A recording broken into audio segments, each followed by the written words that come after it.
Саламатсыңарбы балдар?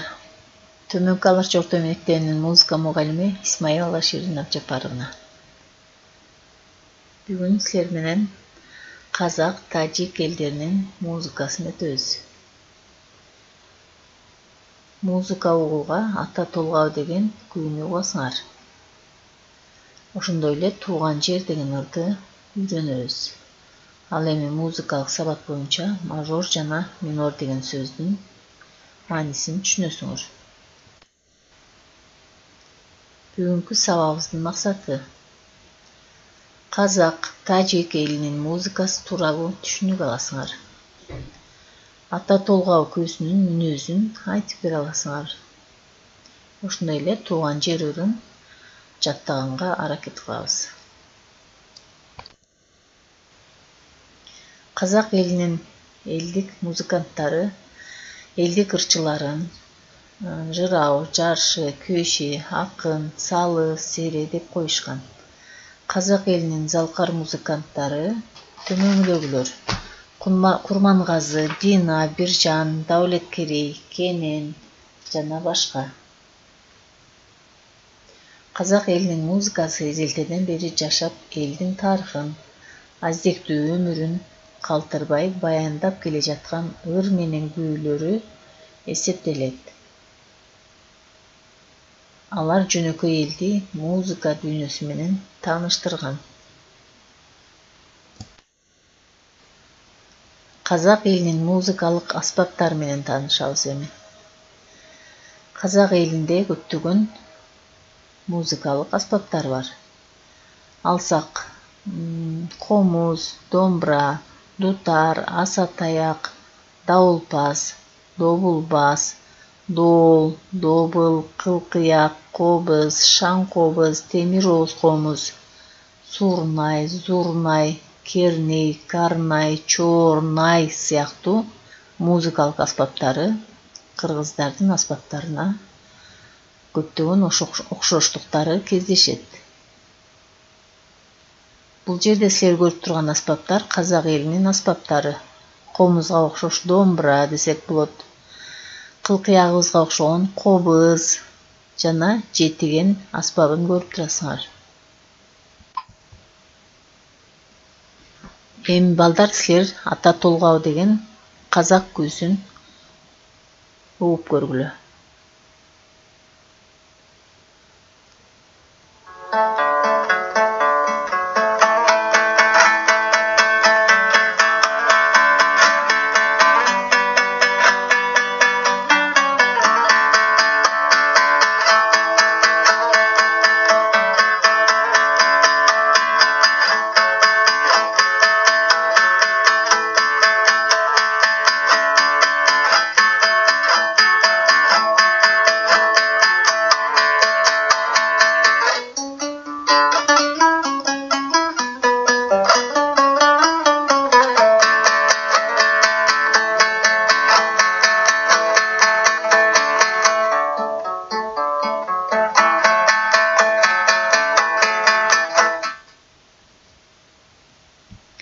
Кандай балдар? Күү жактыбы силерге? Күүнүн мүнөзү кандай деп ойлойсуңар? Эми казак элинин жана тажик элинин музыкасы деп темабыз башында айткандай эле, тажик элинин музыкасы тууралуу да бир аз билип алсак болот. Тажик элинин музыкасы эпикалык, турмуштук, салттык, жоктоо ырларынан жана үйлөнүү тойлорго арналган лирикалык ырлар менен аспаптык музыкалардан турат. Тажиктердин музыкалык маданиятында негизги орунду ошондой эле эпос айтуучулук дагы ээлеген. Аларды Гуруглихон дешкен. Алар Хикмат Ризо, Хакназар Кабут, Баба Юнус Худойдодзада, Курбанали Ражаб. Алардын музыкалык аспаптары: рубаб, тамбур, чертип ойноочу, дутар, домбурак. Үйлөмө аспаптарына болсо най, карнай, сурнай, кушнай. Ал эми аялдар чертип ойноочу чанг деген аспаптар бар. Ошондой эле аларда урма аспаптар дагы кездешет. нагара, таблак, дойра, кайрак, дав, шылдырак, зонг жана башкалар. Балдар, кыргыз элинин музыкасын менен тажик элинин, казак элинин музыкасында, музыкалык аспаптарында бир аз окшоштуктар кездешет экен. Эми тажик элинин музыкалык аспаптарында рубабты карагыла. Думракты көргүлө, таблакты көргүлө. Бизде дагы ушундай эле кылдуу аспаптар же болбосо урма аспаптарыбыз бар. Рубаб бизде комуз 3 кылдуу болсо, рубаб бул жерде 4 кылдуу болуп көрүнүп турабы силерге балдар. Думрак дагы 4 кылдуу аспаптардын катарын толуктайт экен. Ошондой эле бизде урма аспаптар добулбас болсо, аларда таблак экен. Эми балдар, казак элинин тууган жер деген ырын ырдап берейин. Жакшылап көңүл коюп, күн коюп угабыз.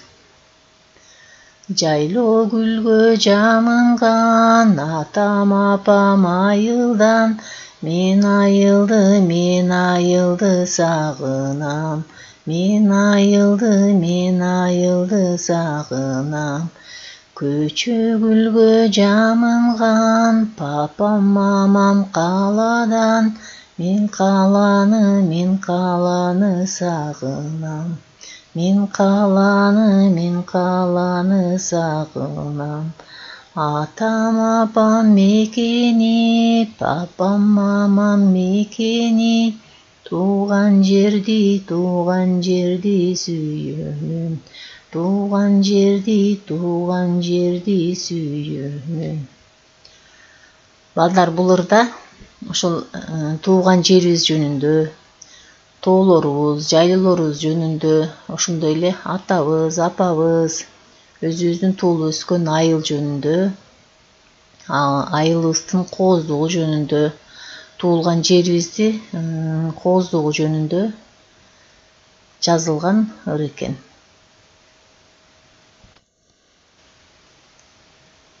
Биз азыр ырдаган ырдын мүнөзү, биз уккан ата толгабы деген күүнүн мүнөзү болот экен. Мисалы, адамдардын мүнөзү ар кандай болгон сыяктуу эле обондордун, күүлөрдүн да мүнөзү ар кандай болот экен. Мисалы, шаңдуу, көңүлдүү, жайдары, кайгылуу, муңдуу, ойлуу, назик жана башка. Азыркы биз ырдаган ырдын мүнөзү шаңдуу десек болот. Эгерде шаңдуу, көңүлдүү, жайдары угулса, демек ал чыгарма мажордук латта жазылган чыгарма дейбиз. А эгерде муңдуу, кайгылуу, назик, ойлуу угулса, демек ал минордук латта жазылган чыгарма болуп эсептелинет.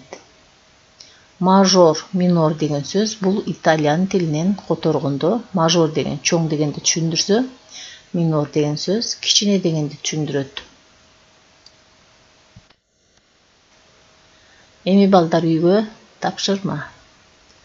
Казак, тажик элинин музыкасы жөнүндө кыскача айтып бересиңер. Ошондой эле казак, тажик элинин кандай музыкалык аспаптары бар экенин билдиңер.